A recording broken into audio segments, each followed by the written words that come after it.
Dirtbagging, that's kind of an interesting term, right? So this video is about dirtbagging, why I live in a van. Now, I've done a couple videos recently on why I'm a nomad and why I live in a van. Actually, this will be the fourth in that mini series of videos. The first two were run late summer, and then I did one a week or two ago about why I'm a nomad in my 40s, as opposed to just why I'm a nomad.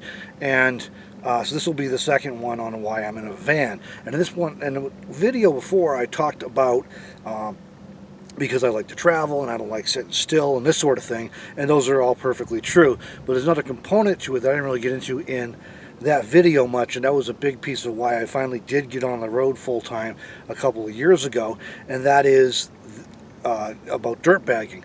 Now, I'll note here that I'm not a narcissist. I'm only sharing these out of the hope to be helpful with other people. As humans, we really connect and relate through story, and so by sharing my story, I'm hoping that it will be helpful to some of you who are considering whether you should or should not get on the road, or whether some lifestyle changes might be useful and beneficial for you. So I'm kind of sharing my reasoning and my experience in the hopes that it's helpful to you, those of you who are in that situation.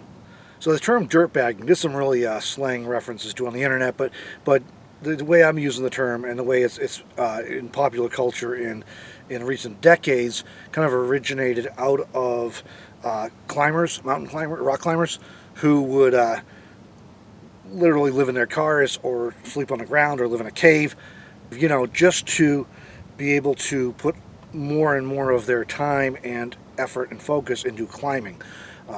And so what the term kind of came to mean is abandoning a lot of societal norms and a pursuit of a normal career maybe in exchange for focusing on something you're really passionate about.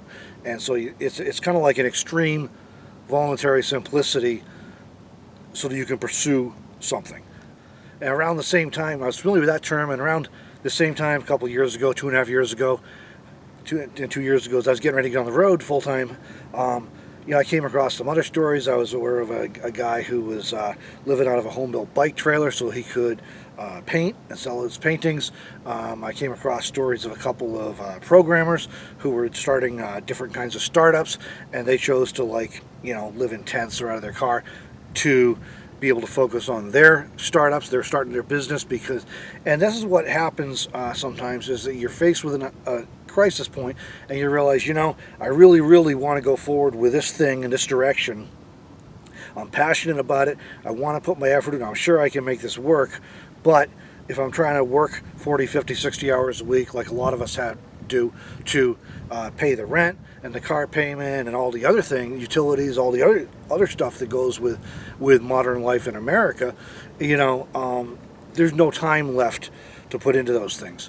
And so for some of us, we'll decide then, hey, you know what? I'm willing to forego a lot of comforts and conveniences and live in extreme simplicity so that I can focus on this thing I'm passionate about and be able to try and get it off the ground and build it. And so for me, in that time frame, as I was considering the direction I wanted my life to go, I shared with you in a recent video about why I'm a nomad in my 40s. I had lost all sense of dream. I just was going through the motions, and as I was considering what direction I wanted to go in my life, there basically were two things I wanted to do. I was already a professional writer. I wanted to be able to focus more on projects that I actually wanted to write instead of just doing writing for other people. I wanted to be able to do some more of my own projects, and I was also getting increasingly into photography, and I wanted to be able to focus more on that and to really develop that. And things I like to photograph are nature, so it made sense for me, by embracing an extreme simplicity, in this case living in a vehicle, that would allow me to focus on those two things and put myself in the environment where I would be able to do that the best. Bottom line is that for me, dirtbagging would free up time and money to pursue what I was passionate about, and to maybe have to work a little bit less so that I could take that time I freed up to focus on what I wanted to focus on. And so one of the things I asked myself was, because there's always fear when we try something new, right? And so I had to ask myself, okay, what's the worst that's going to happen if I try this?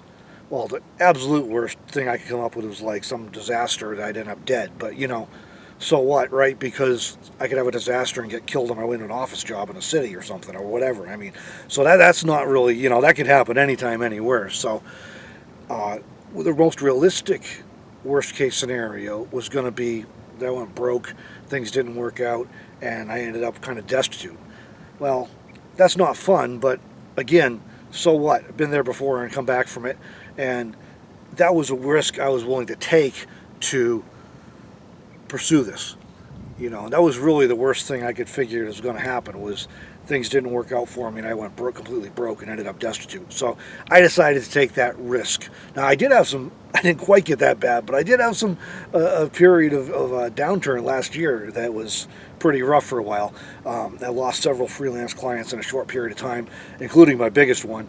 That was my bread and butter client at the time, and you know, no fault of mine in either case. There were things that happened upstream, and a number of us were affected at the same time. A number of us freelancers were affected at the same time. With one was a large project that shut down, and the other one was just a company shut down, and that's you know, that happened. But I was able to weather it and keep on going.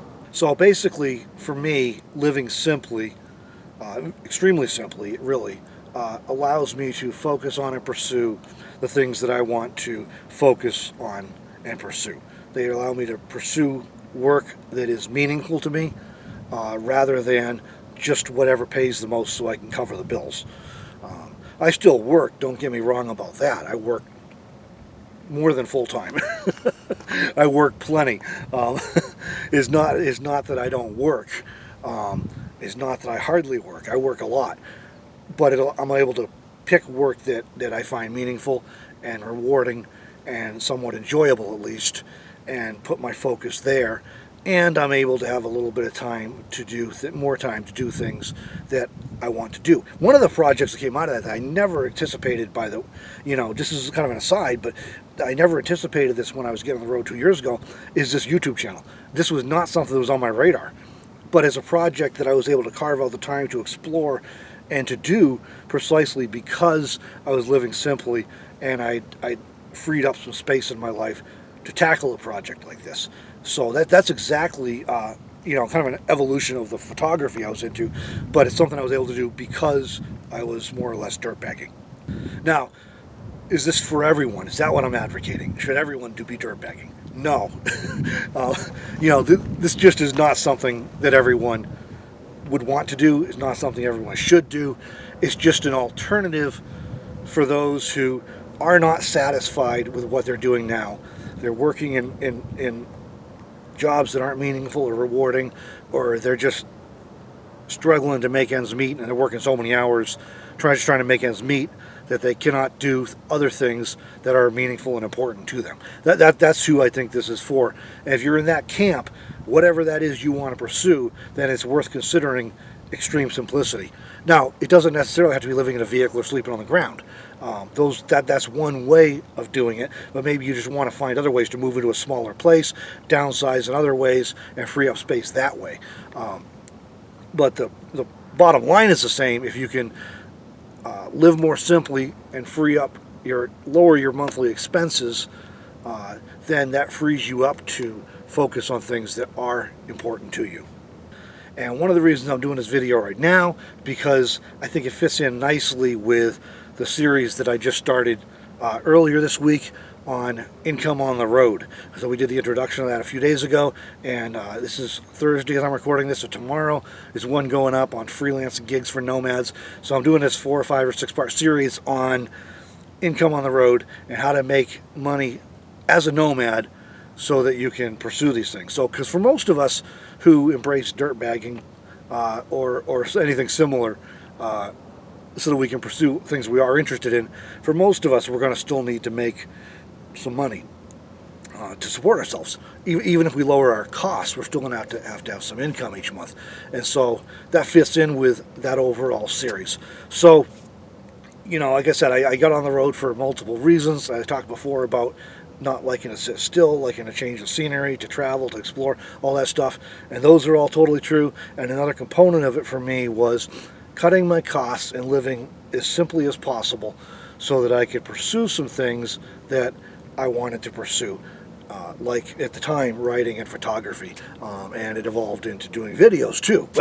But those are things I would not have had time to put near as much effort into, as much time into, if I was still working full-time plus in an office and freelancing every night and every day off, just to try and pay the rent and the car payment and all that stuff. So cutting back and simplifying allowed me to pursue some other interests.